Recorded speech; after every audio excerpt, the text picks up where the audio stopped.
Assalomu alaykum aziz birodarlarim. Sizlar bilan g'oyibona bo'lsa-da ko'rishib turganimdan bag'oyat shodman.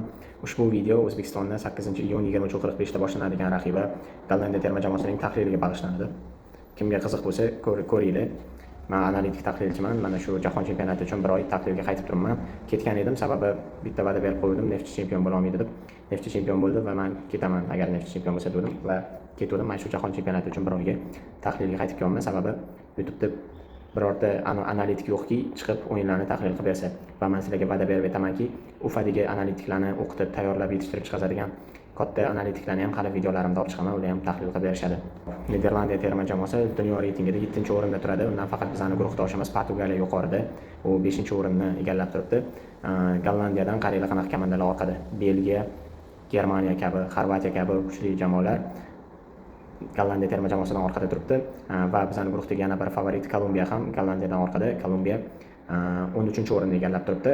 Bu guruhdagi eng quyi o'rinda turgan bizmiz, 50-o'rin. Bizdan tepada guruhdoshimiz Kongo jamoasi, ular 46-o'rinni egallab turishibdi.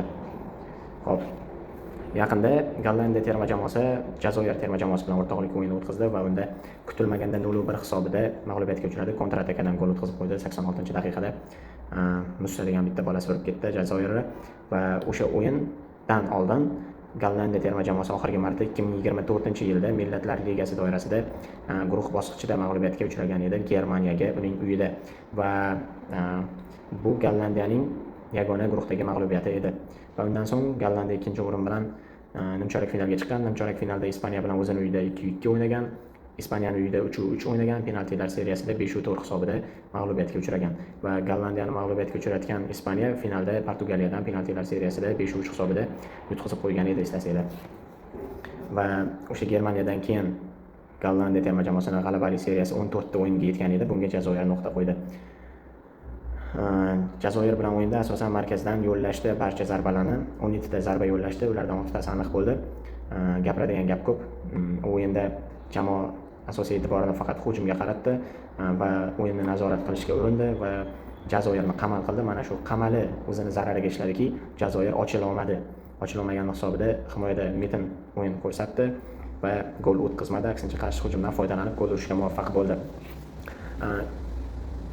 El Balad degan nashr bor ekan, portal bor ekan. O'sha El Baladdan oldim ba'zi ma'lumotlarni. U El Balad shunaqa deyaptiki, Niderlandiya terma jamoasining jahon chempionatiga tayyorgarligidagi so'nggi hamma narsani aniq bilib oladigan o'yini mana shu Jazoir bilan o'yin edi. O'zbekiston bilan o'yin esa ko'rgazmali o'yin bo'ladi, xolos, deyapti o'sha El Balad nashri.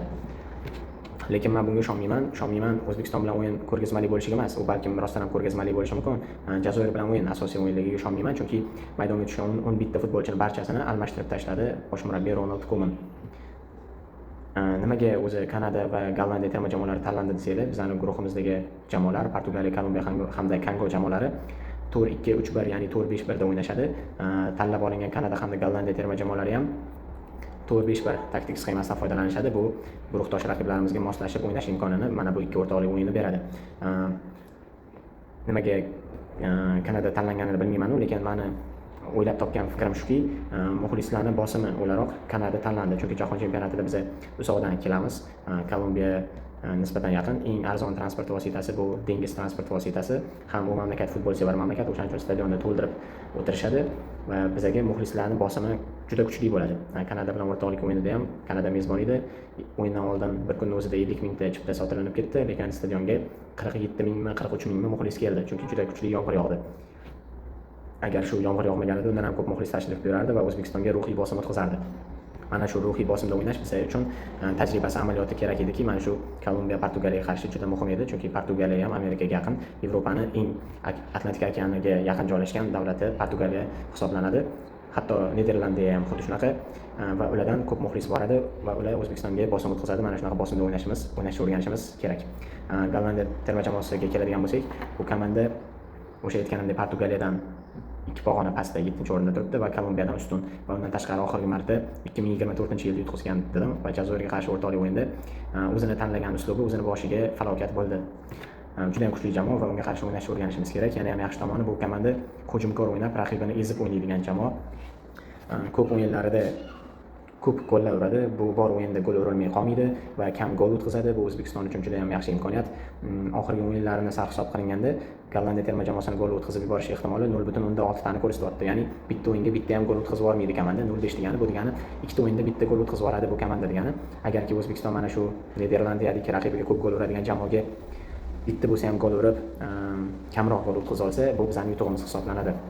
Va yana shuni aytib o'tish kerak ediki, xalqaro musobaqa o'tkazildi. Birlashgan Arab Amirliklarida bilasizlar, unda Eronni va Misrni mag'lubiyatga uchratdik.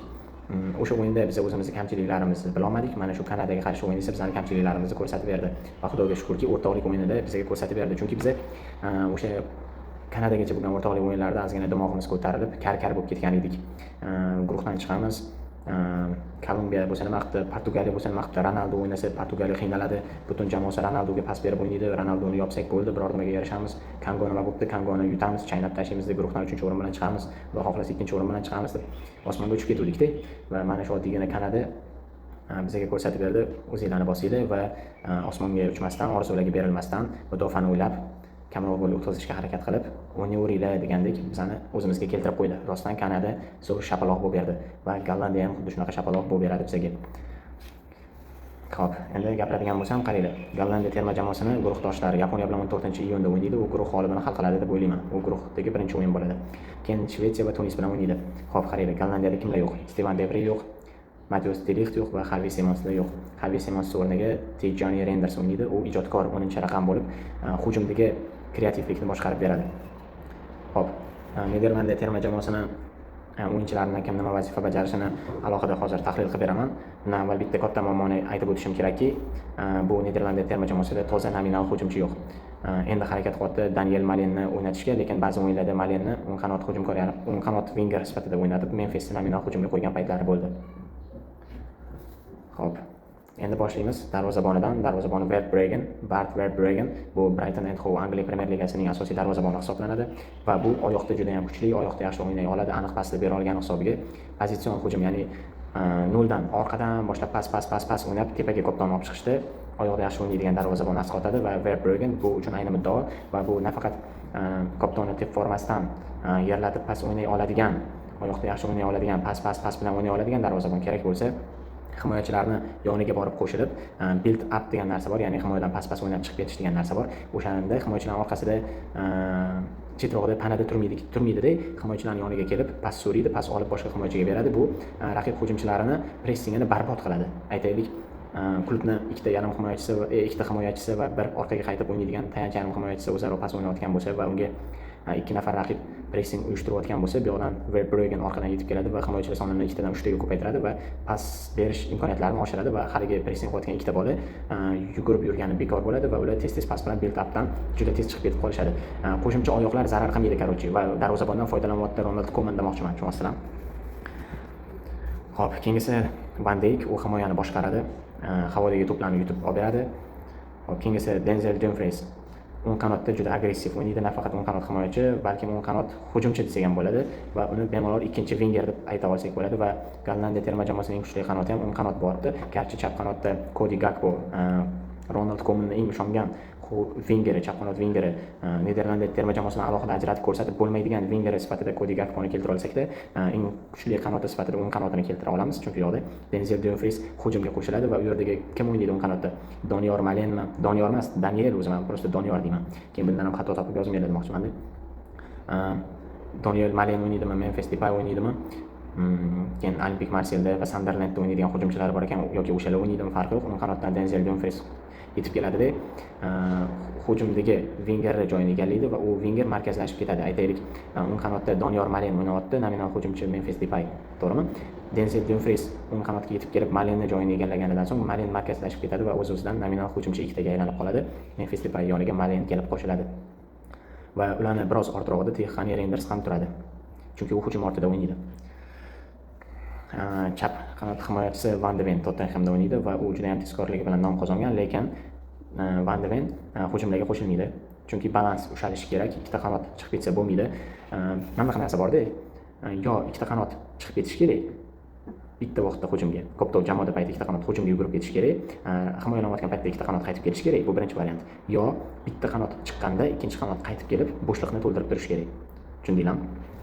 Van de Ven va Gollandiya xuddi shunaqa o'ynashadi. Dumfries chiqqan hisobiga Van de Ven chiqmaydi. Himoyadagi sonni ushlab turadi. Mana Jazoirga qarshi o'yinda ham qarshi hujumga qolib ketib yutqazib qo'ydi va o'shanda ham orqada kamchilik bo'lib qoldi va Jazoir terma jamoasining kamchiligi ham xuddi shunaqa. Hujumda ko'pchilik bo'lib yig'ilib olishadi-da, orqada kamchilik bo'lib qolishadi. Bu komandani qarshi hujumda sindirsa bo'ladi. Keyingisi Gravenberg Yaponiyaga ketgan mavsumda Liverpulni eng yaxshi tayanch yarim himoyachisi bo'ldi. Ya'ni himoyadan koptonni olib chiqadigan, raqib hujumini buzadigan, bo'shliqlarni to'ldiradigan, ochiq zonalarni borib yopadigan zo'r yarim himoyachisi bo'ldi. Va mana shunday yarim himoyachi Gollandiya bilan birgalikda Jahon Kubogi uchun kurashib ko'radi. Dunyoning 7-jamoasi. Xo'p. Keyingisi De Jong. U o'yinni boshqaradi, tempni boshqaradi, komandaga g'alaba kerak paytda hujumga kopton uzatadi va komanda yutayotgan paytda to'pni nazorat qilib, orqaga pas berib yoki yonlar bilan o'ynab, muhimi koptonni yo'qotmasligiga e'tibor qaratib, tavakkal pasli bermasdan koptonni nazorat qilib qo'ygan holda o'yinni tugatib qo'yadi. Tempni nazorat qiladi Frenkie De Jong. Himoya bilan hujumni bog'laydi Frenkie De Jong. Tepadagi ijodkor Reinders. Hop, Cody Gakpo aytganimdek, chap qanot winger hisoblanadi va nominal hujumchi vazifasini ham bajara oladi. Va Memphis Depay yoki Doni Malen nominal hujumda o'ynaydi. Aytganimdek, bu klubda toza nominal hujumchi yo'q. Ehtimol Romada 14 ta gol urgani uchun Daniel Malenni nominal hujumda o'ynatar. Gollandiyani tahlilidan qoniqqan bo'lsangiz men xursandman. Joningiz sog' bo'lsin. Boya aytganimdek, bu jamoaga qarshi bitta bo'lsa ham gol ura olishimiz eng katta yutuq va 4 tadan kam gol o'tkazib yuborsak, bu ham yana bir yutuq bo'ladi. Joningiz sog' bo'lsin.